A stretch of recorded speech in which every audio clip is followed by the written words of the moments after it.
and welcome to A Problem Squared, the podcast which solves the problems that Google can't. Mainly because the problems are so specific that working out what search terms to use would be a problem in itself. I'm Beck Hill, the human equivalent of Bing, in that no matter how many programs are forced to feature me, no one takes me seriously. And I'm joined by Matt Parker, who is the human equivalent of the contextual web search API, in that I refuse to understand him, but I still drop his name in order to impress nerds. Well done. That's amazing.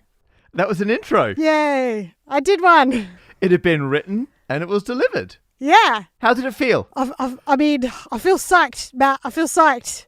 Good. This is going to be the best episode ever. On this episode of A Problem Squared, I answer the problem of, do novelty candidates spoil elections? I do a quick fire round, trying to get through as many smaller problems as possible. And we have a new champion for the which species forms the longest queue. Ooh. I can't wait. Let's jump in. So, Matt, it's been another month since we last spoke like this. As always. Yep. Yeah. And you've got a new addition to your family since then. So true. You're right. I went and got a fridge for my hole in the wall project, which is very exciting.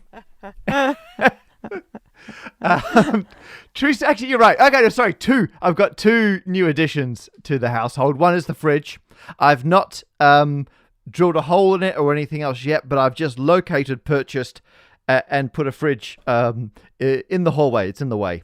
But that's a little update on my connecting a fridge to the outside world as passive refrigeration. Also, we picked up a dog. So now we've got Skylab, the Labrador, new addition to the Parker Green household. Yay!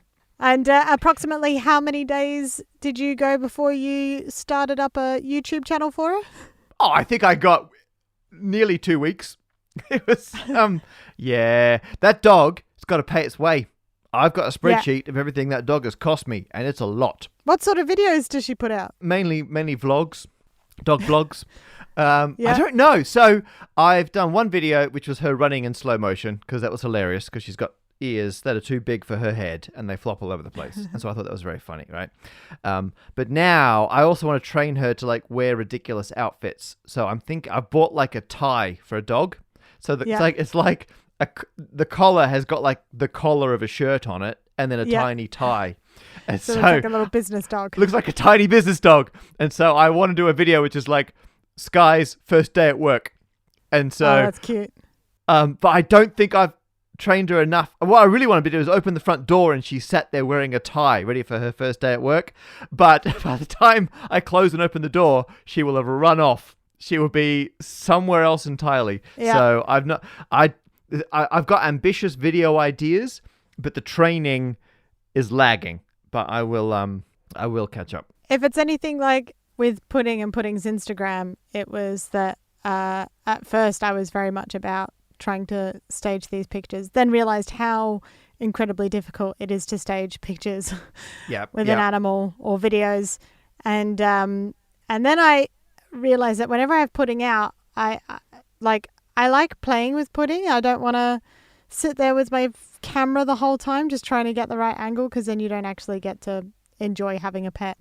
So I'll be interested to see how at what point you're just too tired and say, do you know what? I just have enough energy to play with a dog. I don't have enough energy to film it as well. Yeah. I can see that.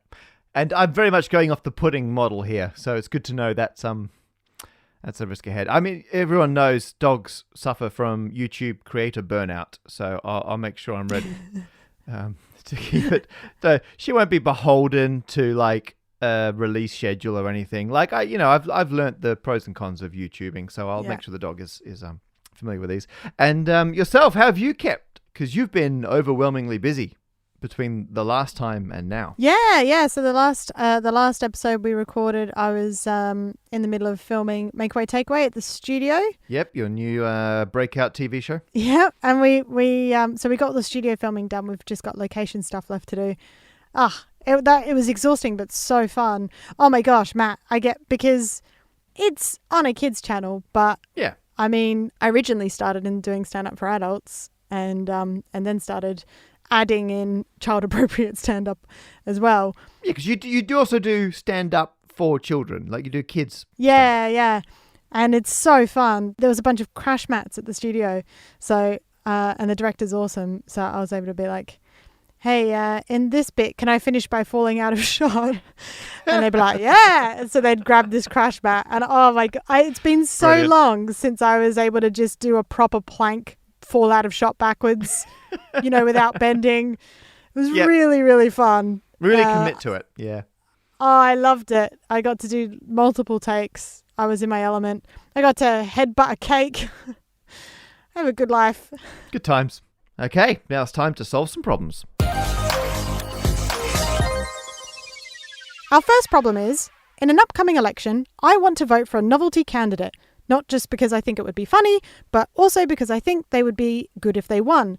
But I'm also aware that novelty candidates rarely ever win, and I'm worried that voting for them could be an irresponsible use of my vote. What should I do? That is a good problem. I like it. And who gave us that problem, Beck? That was submitted by Beck via phone call to yourself earlier. Yes, it was. And I agree. Interesting problem. Because, correct me if I'm wrong, your concern is if you vote for a novelty candidate, so we're saying like not one of the main candidates, let's put it that way for now, you're worried that by voting for this novelty candidate, you're going to have knock-on effects for the other main candidates? Is that the concern? Yeah, like could it skew the results? Like if I vote for them and they don't win, and then whoever I would have wanted, if they miss out by my vote, then I'm going to feel super bad. Yeah. What you're worried about is like splitting the vote is the technical phrase. Yeah. And this depends on the voting system you're in. And I'm a big fan of, I'm a lay voting system nerd. I think they're really interesting. And a lot of people, you're only really familiar with the one that you use in whatever country you're in. But there's loads of different ways of doing it. And they've all got pros and cons. And it's not like a lot of things in maths where you're like, this is the correct answer. There's no one correct voting method. They've all got different advantages and disadvantages. And in the UK, we use first past the post, which just means everyone votes for a single candidate, and whichever the candidates gets the most votes gets in. And so your concern would be, and I'm going to put this in apolitical terms because it applies however you rank or put politicians on a spectrum. Let's say you've got the circle candidate and the square candidate, and they're like the big candidates, and you personally like the square candidate. But then there's also the novelty rectangle candidate. Yeah. And you're like, rectangle candidate. And let's say if rectangle candidate wasn't in the election at all, square would win. More people prefer square to circle. Mm-hmm. But if rectangle comes in, a bunch of people who would have voted for square vote for rectangle. And now, combined, the orthogonal shapes of square and rectangle have more votes together than circle. But because they've been split between the two candidates, they've both individually got fewer votes than circle. And so circle wins. And so I guess your concern is, if I vote for rectangle, the novelty candidate, am I going to inadvertently make my least favorite candidate, circle, win? Yeah, exactly. Yeah. That's my question. Yeah. And the answer is, in a first past the post, simple voting system, yes. However, we're both Australian. So in Australia, for those unfamiliar, there's compulsory voting, which I personally love. Well, actually, no, it's not compulsory voting. It's compulsory to go to the ballot box, walk in there, and then you can choose to vote or not. So you can vote, or you can just do a donkey vote, which is where you write, they're all morons, and then you put that in, right? You draw a donkey. Yeah, exactly. Draw a donkey, whatever you want to do. And so it just means you can't not vote out of laziness or apathy. And it means, because it's compulsory, the government and everything has to be set up so everyone can vote. So there's no voter suppression. There's no making it inconvenient. There's none of this. There's a day when everyone's available. Like, it's not a work day. I don't know if the barbecues with sausages are directly related to the compulsory voting, but I think they might be. But I think it's a great way of doing it. Yeah, for anyone who doesn't know, we have democracy sausages. Democracy sausages. Which is when a sausage sizzle in Australia is when, basically they'll fry up a bunch of sausages. Good And then, times. you get that for free usually. Usually there'll be a free one on your way out. Yeah. So, I mean, obviously I'm hugely biased. I think Australia's got it. They got compulsory voting. They've also got ranked choice voting. So instead of like in the UK where you go in and you have to just pick one candidate, in Australia you go in and you rank the order in which you prefer the candidates. So in that case, you could go in and go, I prefer them rectangle, then square, then circle. And so you can work your way down. And if your top candidate gets the fewest top votes, then your vote rolls down to the next one. Yeah. And then if they drop out, it rolls down. So it means you can rank your preferences, which doesn't 100% fix the problem. There are still weird situations where an additional candidate can change the ranking of the other candidates. So instead of phrasing it like from your point of view, where you might vote for one specific novelty candidate, what we tend to do when we think about elections as a whole is just think if that candidate was in the race and could be voted for, would that change the other candidates' rankings compared to if they weren't in the race and they weren't even available to be voted for? And in some situations, you could, let's say there was a like a triangle candidate, which is kind of between circle and square. They can stop one of circle or square. They can change the order in which they get knocked out and change the overall result. Right. Yeah. And the reason I'm being a little bit careful about it is there's this thing called, the technical name is Arrow's, I think it's impossibility theorem or something. And it basically says there's no perfect voting system. They've always got flaws. And people throw that around a lot saying, oh, they're never perfect. But there's shades of how good they are. And first past the post is terrible in terms of having spoiler candidates and splitting votes. What I'm talking about now with the ranked choice is a fairly rare occurrence, but it can happen. And there's a big difference between can occasionally happen technically versus happens a lot. And so you're way more likely to get a two-party system out of first past the post. And for completeness, my other favorite category of voting systems is just approval voting. So you don't rank them, you just go in and list all the candidates for which you would be satisfied if they won. Yeah. So you don't express a preference, you just go, this one's fine, but none of the rest. And then whichever candidate gets the most votes of approval wins. And that's also really nice. There are some weird complications in terms of how that can encourage people to vote strategically. And you can decide if you want a voting system that encourages people to vote genuinely, like with the candidates they like, or do you want one that encourages people to vote strategically? And actually, you know what? There's an amazing YouTube video on a channel called Primer where they simulate these different systems. We'll link to that in the show notes. I think it's great. But the short version is our first past the post system in the UK, sadly, encourages people to have to vote strategically, which is why you're even having this debate. Yeah. Because you can't vote your genuine preference. You've got to think, what are the knock-on effects? And I personally think that is a bad property for a voting system to have because it stifles change and it means you can't get these extra parties. And as a bit of a side bonus, what I like about the Australian system is if people say it's too confusing to have to rank them all, what you can do is just say, I want the ranking as approved by this party. So you go, oh, you know what? I love the rectangle party or the orthogonal party. I'll have their agreed rankings.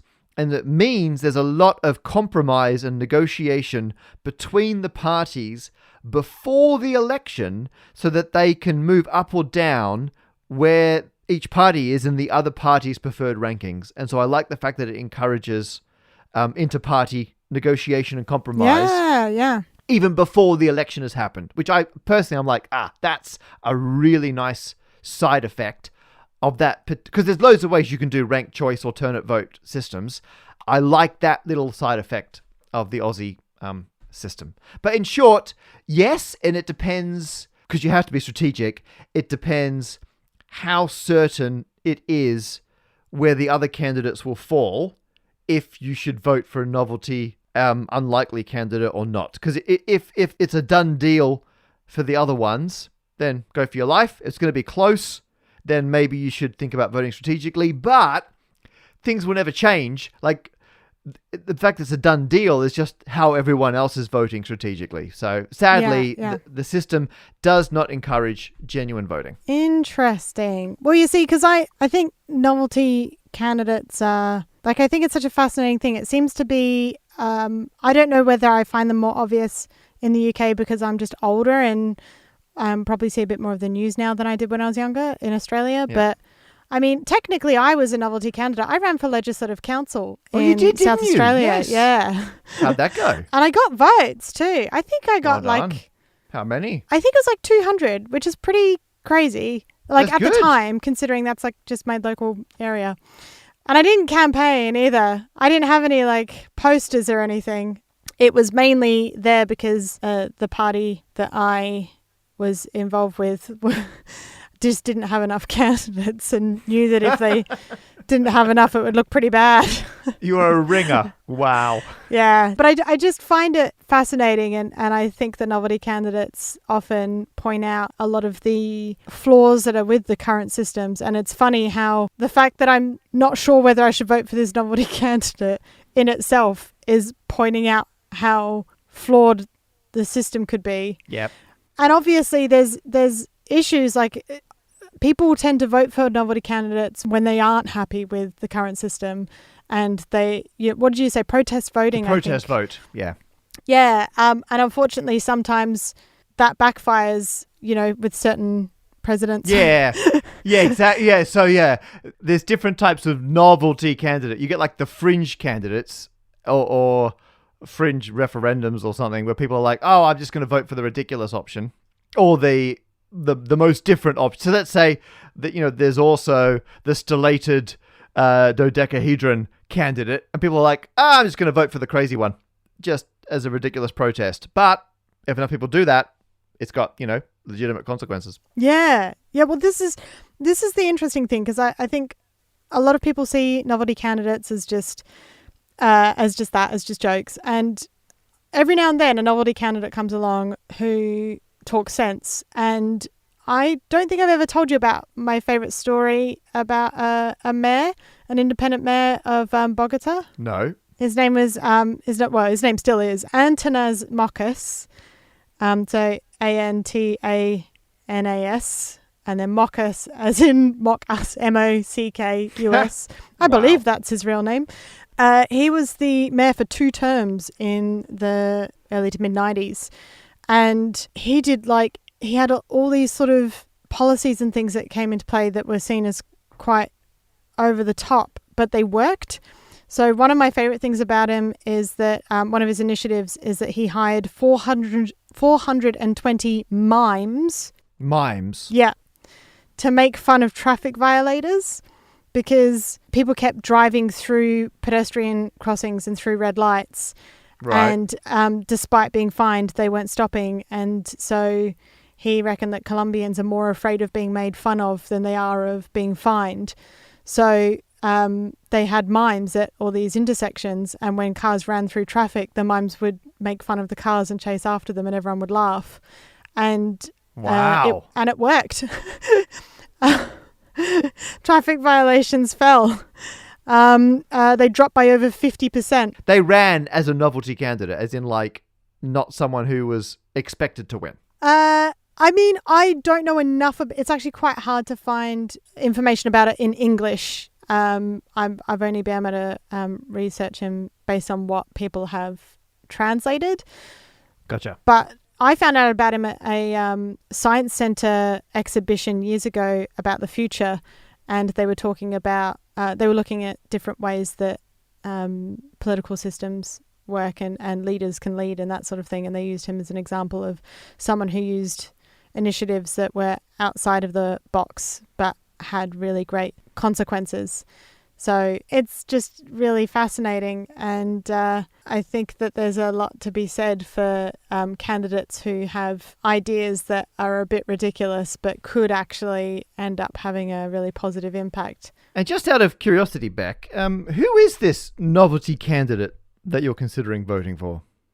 Well, the elections I'm talking about are the upcoming London mayoral Mayoratorial, I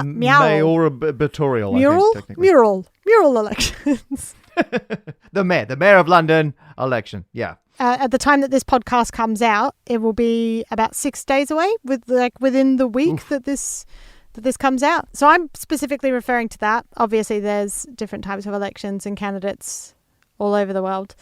But this is who I'm referring to. I am, of course, speaking of Count Binface, who has taken part in previous elections here. Well, Beck, I was able to pull some strings.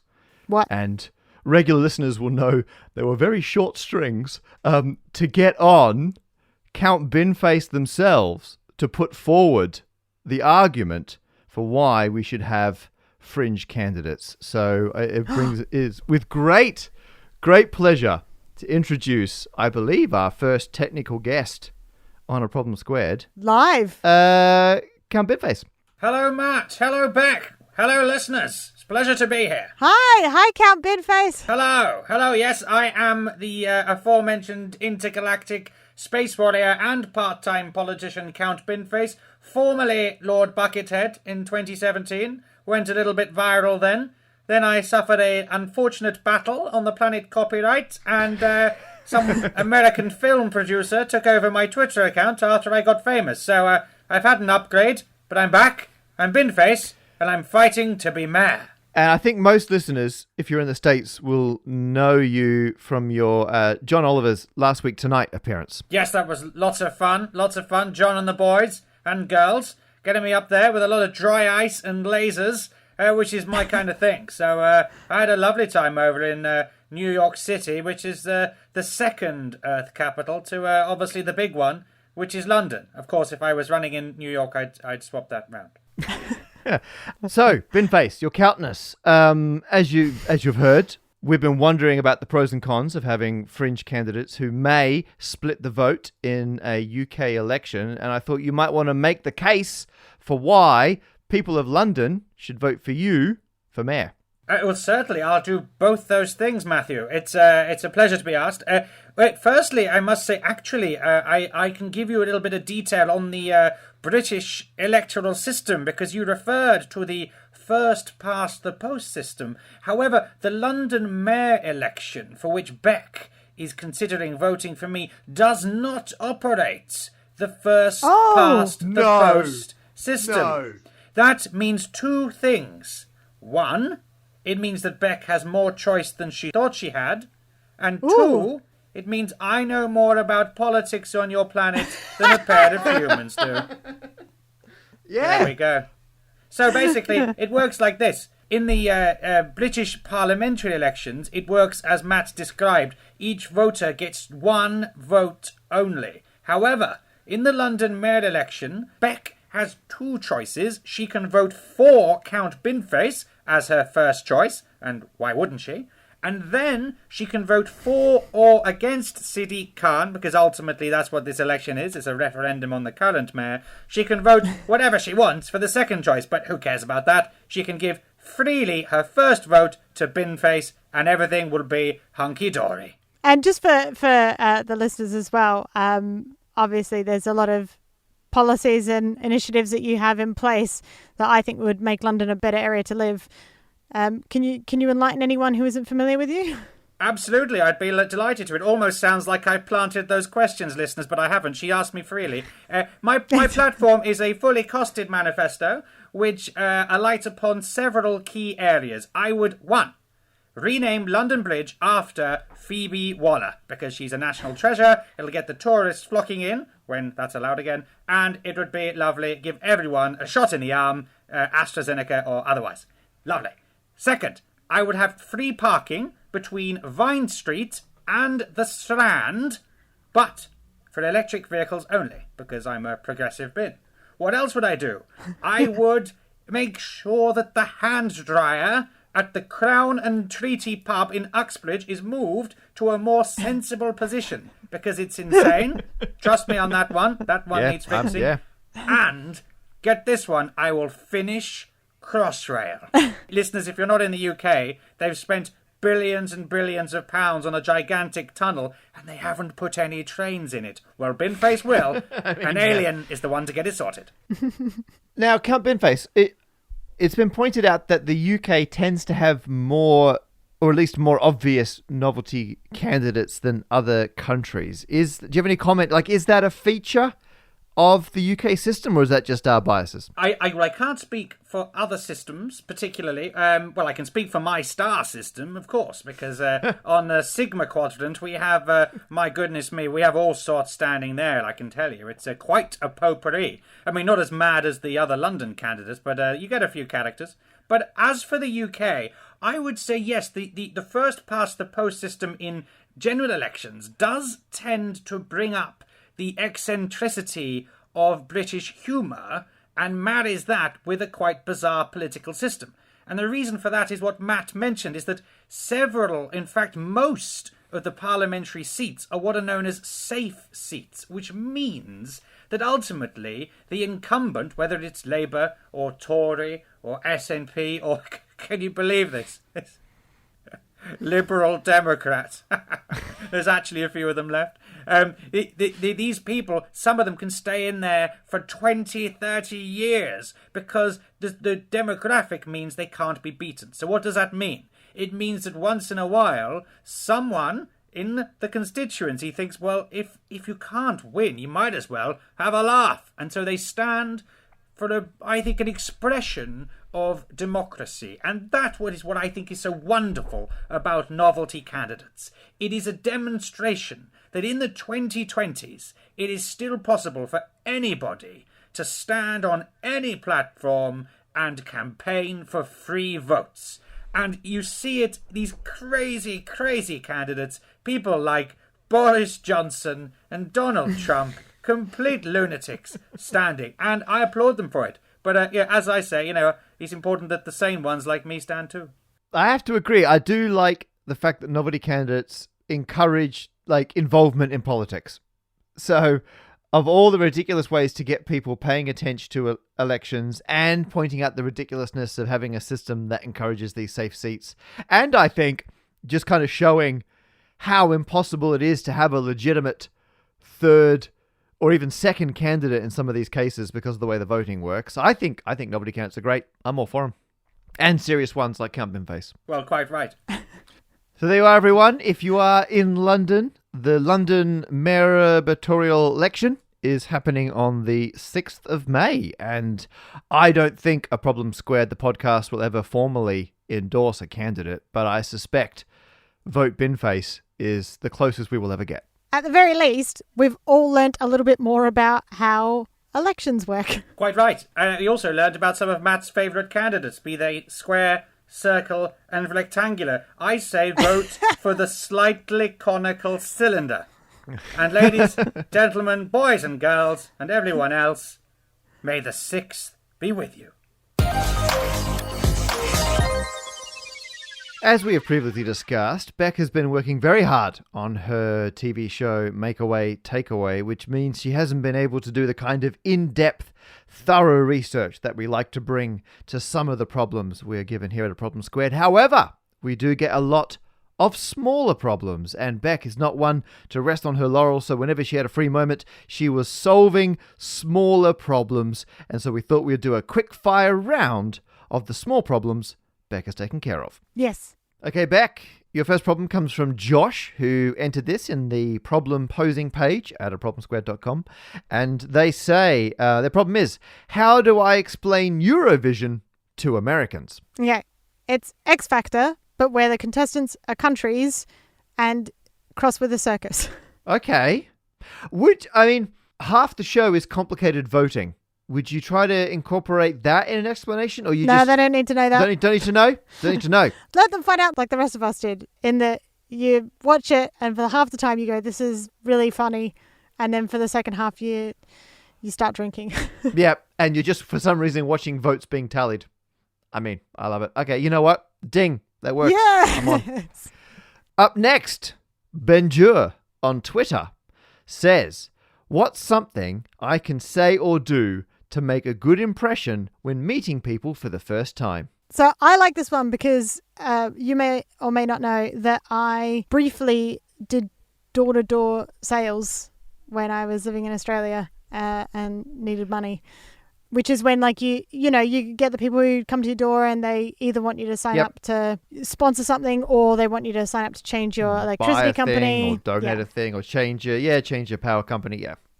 And it was an awful job, but I met a lot of very interesting, fascinating people. And one of my co-workers had my favorite introduction, which was that as people open their doors, he would hold, his name's Chris Knight actually, and he's a comedian now, but he would have a pack of cards, and as soon as they opened the door, he would just say, "Is this your card?" and then hold up a card. And they'd be so confused that they wouldn't slam the door in his face immediately. That is amazing. And in related news, Beck, is this your card? That has just held up a card and it's not, I'm afraid. Oh! No. Hang on, I got plenty more. I suddenly realized I literally had a deck of cards right next to me as you were saying that. And I was like, wow, this is... Never pass up a chance for unexpected physical comedy. That translates well to a podcast. Do you have any... I mean, in general, I find... Because I'm quite bad with... I don't have quite a bad short-term memory. So the thing I always try and do more for myself is that when I meet people, I try and use their name as often as possible so that I don't forget it later. And I mean, I just do that so I don't appear rude, so I don't have to ask them later what it was. But I've also had or seen that it's meant to be quite a lot of people quite like hearing their name heard, so they're more likely to warm to you if you're using their name often. That's what I heard. I don't know if that's true. Yeah, I do it for the same reason you do. It's so I don't forget, so I can cement that in early just by saying it. I mean, I go with the classic, ask them about themselves, which is, for me, is great because I already know about me. I don't need to hear more about that. So I think what are some interesting questions about them, and that's kind of my that's my lead in. Yeah, body language mirroring. I think that's a thing that a lot of people naturally do, but that's meant to be quite. Yeah, and I'm probably too skeptical for my own good. I don't know where the slippery slope into this subconscious body language stuff. I avoid any of that kind of matching their body. I mean, I'm not saying I take on aggressive body language. Yeah, but I don't just I've never consciously done it, but I have noticed that sometimes if someone is standing casually and I'm feeling nervous, I'll try and go, oh, look, they're standing quite casually, so I can probably slouch a bit and relax a bit. Oh, yeah, that's true. Yeah. There's matching the energy. Both conversationally, content in the chat, familiarity and all of that. Yeah, I agree. Match the energy. And I think it can never be understated. Well, actually, it's showing up on time is a big one for making a great first impression, because what is it? They say people count the faults of those who keep them waiting. And I think it shows a level of respect for people to show up on time.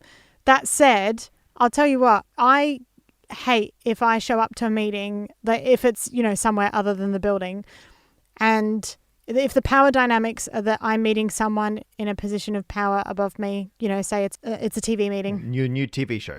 Yeah. Yeah, and so I'm meeting them for the first time and they're sort of in charge and it's outside of the office. If I get there and they're already there, even if I'm there early, I still feel bad. Even if I'm on time, I feel bad. I would much prefer for someone in a position of power to be ever so slightly late, which then makes me feel less intimidated by them, because I'm like, oh, they're human and they have faults and they're a little bit late for things. And you've got a rolling start because you're like, hey, I was here on time, Yeah, exactly. And you just feel a little less nervous because you're like, oh, at least I seem early and keen to them. Whereas the other way around, if I'm in a position, if someone wants to interview me for something, I'm like not getting paid or whatever, and they're like, oh yeah, can you? And I take my time out to go meet them. If I show up and they're not there, then I'm like, come on, dude. Yeah. So punctuality, say their name, ask questions about them, copy their body language, and carry a pack of cards. Hey, that is the one step I've already got down. Why do you think we're friends, Matt? Exactly. There you go. Up next From Das Ganon on Twitter, they tweeted, if the location name Wyoming was a verb, and they've given some examples, i.e. running, parachuting, kaploding. Don't know what that is. Don't think I want to know what that is. I think you will find it's the current version of exploding. Oh, don't mind me. I'm mid-kaplode. Got it. Yeah. They want to know, Wyoming, if it was a verb, what would it mean? It's a very obvious one, actually. It's the verb of Wyome. That's it? Yeah. I thought it was to question why you're meditating. Oh, That was Wyome. my Wyoming. Why? I suppose, when you start Why? asking a question as well, but you haven't thought about the full question, so you say, why, Why? that's So it's you, the act Wyoming. of why-umming. I did actually look up Wyom to see if it's a word, and it is an Urban Dictionary. And the most common, obviously, Urban Dictionary, you can just put your own Wow, words super in there. reliable. Yep. Yeah, but it's the Wikipedia of the dictionary. But one of the most common ones I saw was that it either means like wandering as in to think out loud, or wandering with an A as in to wander around. And it also meant to like flap about like a worm. So they were saying if you were sort of wiggling or flapping about, looking a bit like a worm, you'd be Wyoming. While we were talking, I thought I'd just Google the history of the name of the state to see if that was interesting. Is it? Well, the territory was named after the Wyoming Valley. There you are. Answered that question. Blah, blah, blah, blah. Oh, the name ultimately derives from the Munsee, I think, word Wamenk. I'm going to get that wrong. Meaning at the big river flat. There you are. So it's a traditional word for at the big river flat. There you are. So being at a big river flat is what Wyoming. There you go. It's the act of arriving at a flat river. That's big. Oh, you know what? I'm going to ding that. Ding. Ding. Up next, at Essex Macintosh on Twitter has said, how many podcasts should I subscribe to?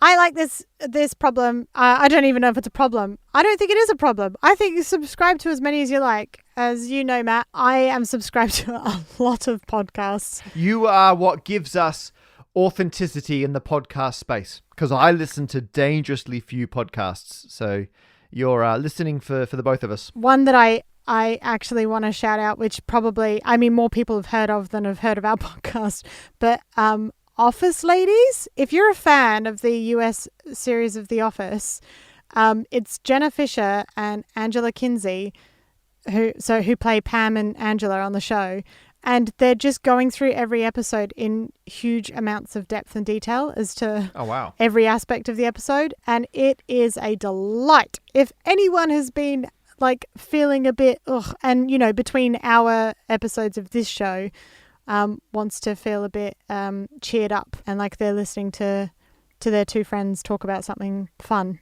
Yeah. Office Ladies. It's delightful. There you are. I love it. I'm sure a shout out from a Problem Squared will really put them on the map. Yeah. Swindled is another fun one as well, which is all about like white collar crime and fraud and stuff, which is interesting. Well, that sounds like fun. Yeah. So yeah, my answer to the question is I think you should subscribe to as many as you want to listen to. Ding from Alex on the problem posing page at problemsquared.com. How many people have successfully faked their death? How is that a problem? No, we don't question. We don't question why people have a problem. We just provide the solution. And Alex's problem is they don't know how many people have successfully faked their death. Yeah, Alex needs to know. Yeah. Unfortunately, I don't know the answer to this question, but but it was well timed because I was looking at my podcasts and the ones that I all subscribe to.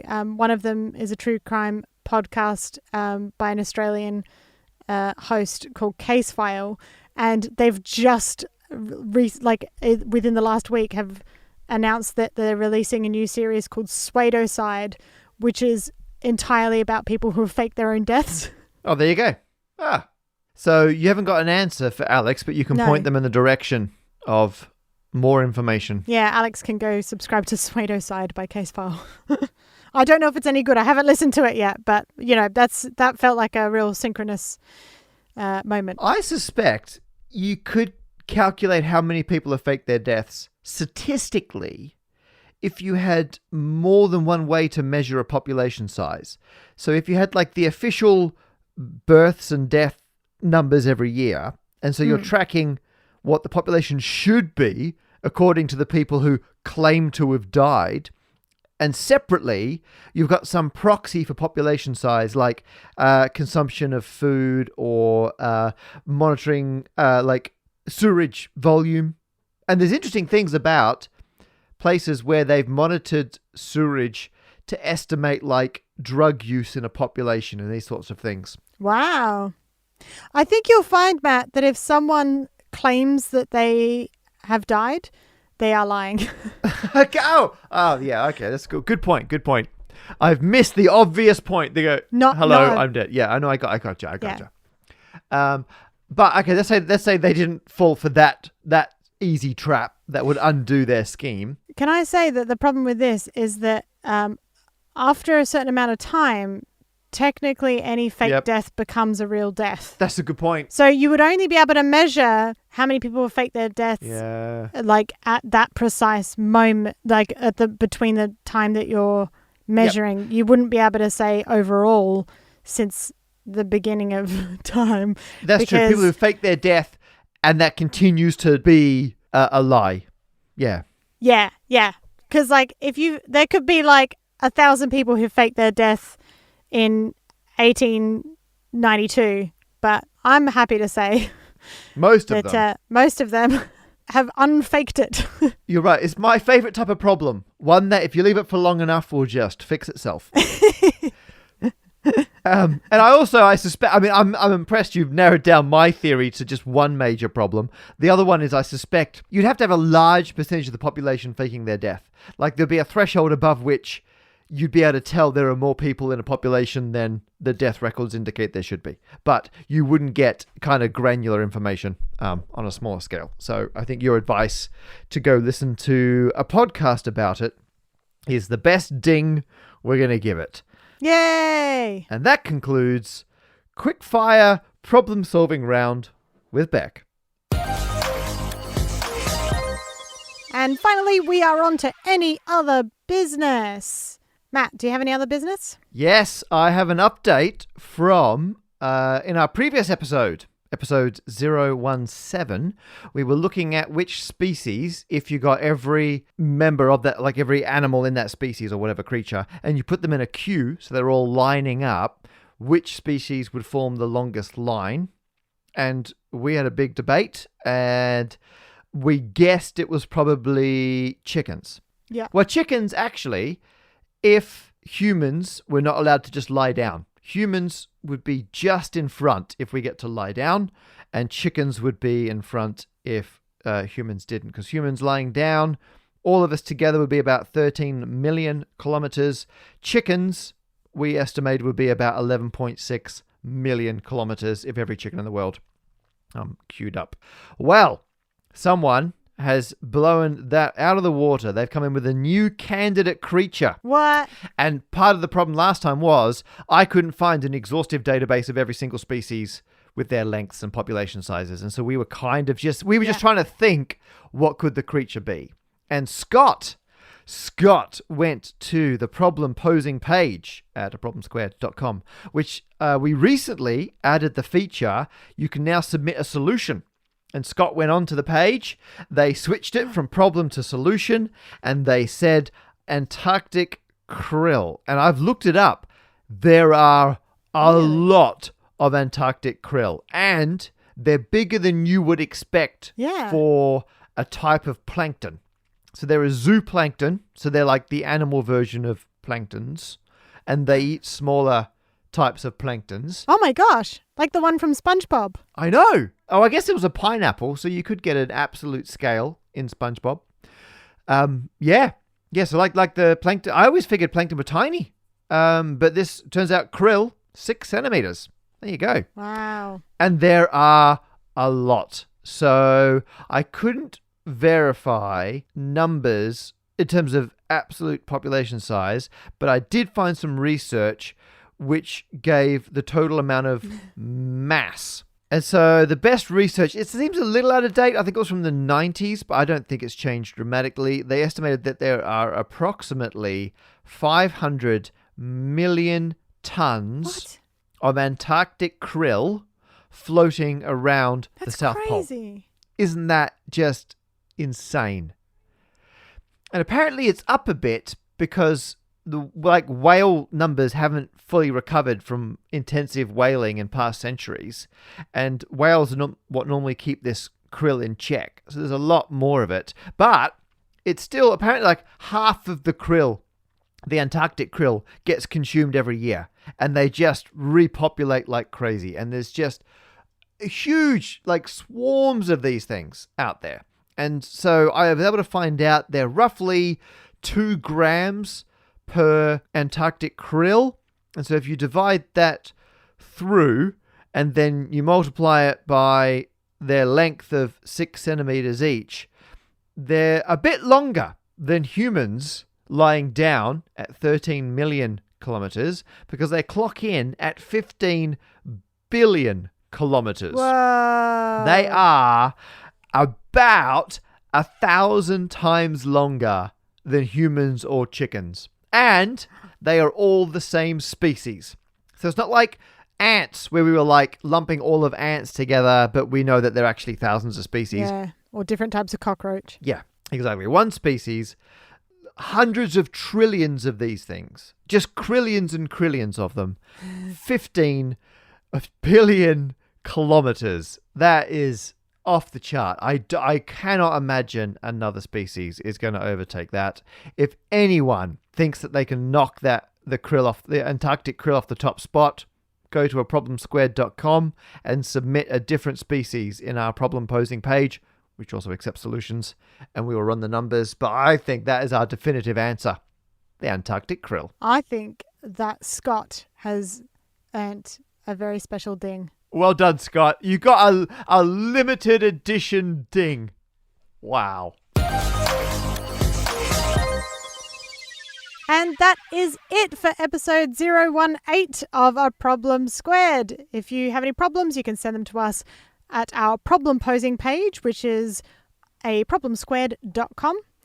And we also like to pop up any links, photos, videos, anything we have that pertains to this episode on our social media. You can find us at A Problem Squared on Twitter or Instagram.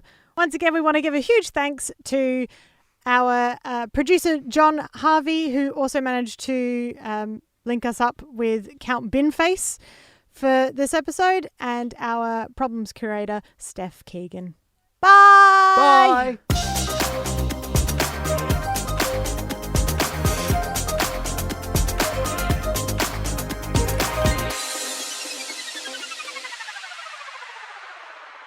Oh, Beck, one more thing. Yeah? Is this your card? No. Ugh.